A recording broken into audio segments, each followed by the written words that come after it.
Uy! Nabudol daw ako ni Papi Willie Villame. Kasi nga doon sa isang sa mga column ko na bago yung last day ng filing ng COC last October 8, may mga nilabas po ako na galing po sa ating mga pinagkakatiwala mga kaibigan sa Will to Win at saka mga yung common friends namin around na sinulat ko kasi na ayon sa kanila nag-decide na itong si Willie Revillame na hindi na siya tatakbo sa politika or hindi siya magpa-file ng kanyang candidacy. But syempre, taliwas nga, kabaliktaran nga yun nangyari kasi noong October 8 nga po, yung last day mismo ng pag-file ng mga certificate of candidacy, ay nag-file nga si Willie Revillame. Mali? Ko, ano ba sabi ko yun, nahagas. Nakaka-tense itong si Dondon po, Dondon Parillas kasi pani ang muestra ng kung ano-ano. Kala ko may tama ba, may mali ba, may something wrong, chuchu. But anyway, sabi ko nga po, ganito po kami mag-vlog. Kaya sa mga nakakakilala po sa amin dito sa Unbearable Channel, sanay na po sila na may mga nangyayari ganito. Minsan kausap ko, naalala ko, kausap ko yung mga ibang artista, naglalaglagan yung mga backdrop namin sa likod. Anyway, going back to Papi Willie Revillame, nailabas ko nga dun sa mga ilang panulat ko po sa Bulgar, sa Hataw, sa online context, etc. na nag-decide na nga si Willie na hindi tatakbo supposedly kasi sabi niya parang hindi sa kanyang politika at happy na siya sa kung ano mang nangyayari ngayon sa kanyang programang Will to Win na nakabalik na nga sa telebisyon at nagba-viral din ang mga ginagawa niya. In fact, may panulat pa nga tayo na sinabi natin na ina-admire ng mga sponsors yung opening niya na talaga namang bonggang-bongga sa lahat ng opening. May magko-comment pa nga, sana opening na nga lang daw yung laging ginagawa kasi ang saya nga. Yung vibe at saka yung positive na energy is lumalabas. But, yun na nga, nung October 8 po, nung last day ng pag-file, nako, baka may magsabi na naman yan, paulit-ulit ako na sinasabi ha. Siyempre, ni-recall natin. na nag-file na nga ito bilang independent candidate bilang senador at yun na nga earlier that day na interview siya sa isang programa sa TV5 na humingi siya ng sign grabe niyang pinag-isipan, hindi siya halos nakatulog, ilang gabi siyang na ang dami niyang kinoconsider at hindi nga alam ng kanyang immediate family na yung gagawin niyang desisyon ng October 8 ay magagawa niya. Until yun na nga, sabi niya baon-baon daw niya yung linis ng kanyang puso, yung kabutihan, etc. Mga ganun na syempre, para sa mga ibang anti-Willie or mga nakikilala siya or nakatrabaho siya, parang lip service ang dating na hindi naman totoo yan. May mga ganun silang akusasyon daw. Pero syempre, hindi nga natin maka-question yung mga tao na kung ano man yung layunin niya sa pag-file niya ng candidacy bilang independent candidate kasi for the longest time alam natin na nakilala sa politika itong or nagkaroon ng involvement sa politics itong si Willie dahil sa mga Villar, particular kay dating Senador Manny Villar and eventually kay Presidente Duterte, lalo na nung panahon ng kainitan ng mga usapin kay dating Pangulong Duterte at sa yung issue ng mga pamimigay niya ng ayuda na pera nung kasagsagan ng COVID, 'di ba, nung mga ilang taon lang ang nakalipas at yung mga tinutulungan niya yung mga nabiktima ng mga bagyo, kalamidad at kung saan kung ano-ano pa sa ang panig ng bansa and etc.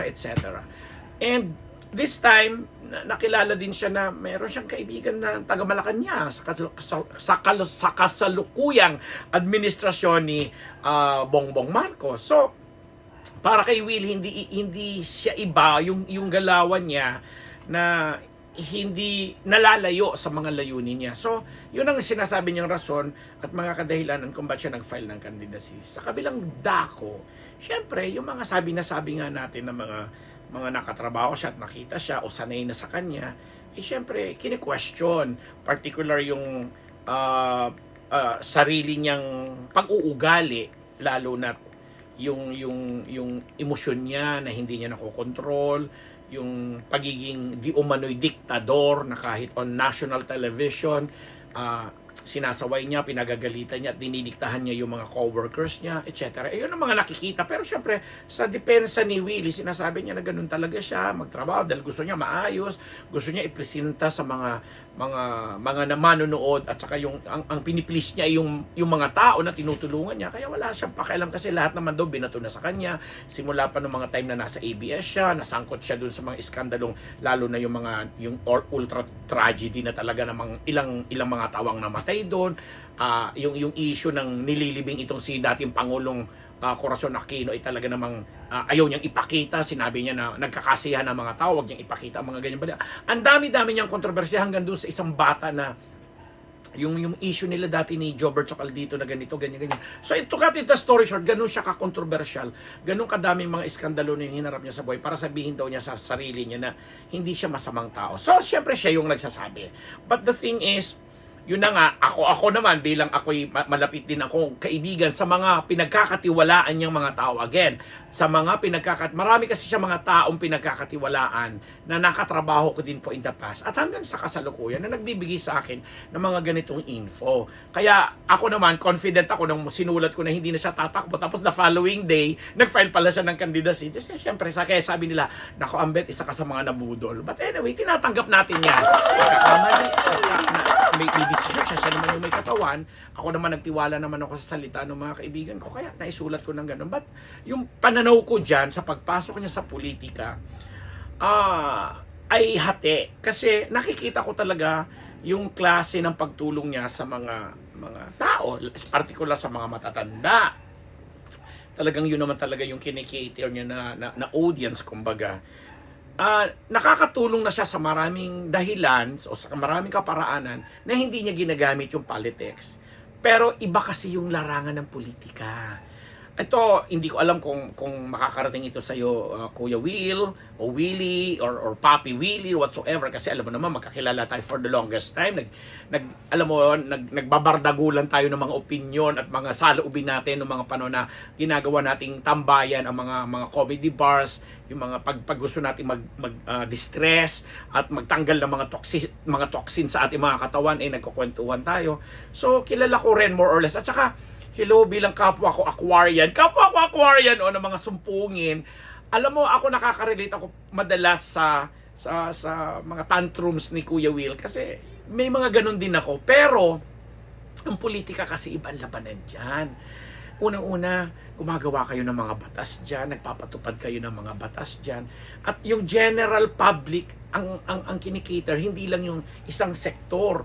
Kasi yun na nga ang pagkakamali siguro ng mga botante na, alam mo, madaling mainganyo yung mga voters dahil lang may isang sektor na nire-represent yung politiko na yun na lang yung gusto niyang pagtuunan ng pansin. Hindi naman masama, but the thing is,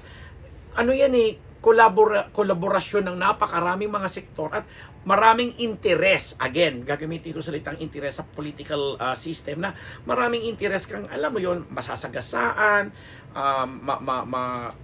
matatalakay, mabibigyan pansin, masusuri, mapipintasan, marireview mo na hindi pala tumutugon sa tamang sistema, mga ganon.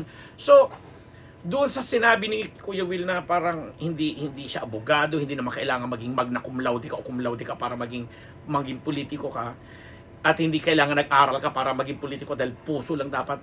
Gusto kong baliin yun Yes, may ganung punto, pero hello naman Kuya Will, pag wala ka rin namang, alam mo yon, tama yon, dapat may sinseridad, dapat nanggagaling sa puso mo yung pagsisilbi. Pero siyempre, gagamitan natin ng kasi may mga proseso, may mga proseso tayong sinusunod na pagsimula pa lang, kumbaga ikaw, may proseso kang sinusunod pagdating mo sa telebisyon na kailangan maganda ang camera works, kailangan maayos ang spills, kailangan yung ilaw ganito, yung stage ganito, yung backdrop ganito, yung mga presses naka-ready na, yung mga bigyan ng jacket yan, maayos yan. Ganun din naman pag pumasok ka na sa politika kasi sa simula pa lang, pag upo mo sa upuan mo dyan, may call to order ka na, may mga susundin ka na mga patakaran na sa dami ninyo, ilan kayo nagre-represent ng iba't ibang sektor. Alam mo yon, may mauunang magsalita, may makikipagdebate, may mag-argue sa iyo na ganito, ganyan. So, may mga prosesong sinusunod, hindi yung alam mo yun, naalala ko tuloy yung basketball ng puso. Puro puso, puro puso. Hindi nila alam yung skill. Kailangan mag-dribble, kailangan mag-shoot, kailangan dumepensa, umupensa, etc. Ganon din po sa politika. Di ba? Meron ka mga may makikipagdebate ka para sa gusto mong isulong na batas. Meron ka mga interest na gusto mong isulong para sa mga kababaihan, mga bata, mga matatanda, ganun. Na syempre para sa iba, ay hindi naman yun yung kanilang focus dahil may mga sarili din silang mga pinangako mga plataforma. So, sa kabuuan, kaya ako hati kasi alam ko may puso si Willie Revillame sa paglilingkod. Kasi napatunayan na yan sa maraming programa kinabilangan niya, napatunayan niya na talagang sincere siya sa kanyang ginagawa. Pero pagdating mo na doon sa politika, ibang battlefield na yon, ibang larangan na yon na kaya siguro naliligaw ng landas yung mga with all due respect sa mga ibang artista po natin dyan na pumapasok sa larangan na yan, na ang tingin lang nila is popularidad, sikat sila, hinahangaan sila, kaya sila makakakuha ng tamang boto para mailuklok sila sa posisyon. Hindi po ganun yun. Kaya nakaka-disappoint lang na marami pa rin tayong, ako, iano ko si Willie Revillame, hindi lang si Willie naman ang may ganyang tawag doon, pananaw, kasi may mga iba rin naman talaga tayong nakikita. Kaya yung mga ibang artista napupulaan, napipintasan na, with all due respect sa mga kagaya ni na Ate V na talaga namang may track record, may experience, at talaga namang nag-aral kahit papano, na ipapakita nila at na ibabahagi nila yung mga gusto nilang gawin sa mga taong bayan.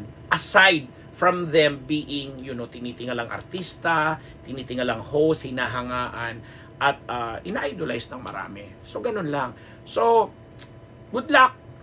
Ako, humihingi ng pasensya sa mga nakabasa ng aking mga panulat na sinabi ko na nga na hindi na siya tatakbo. But then again, eto siya, nag-file siya ng kandidacy niya.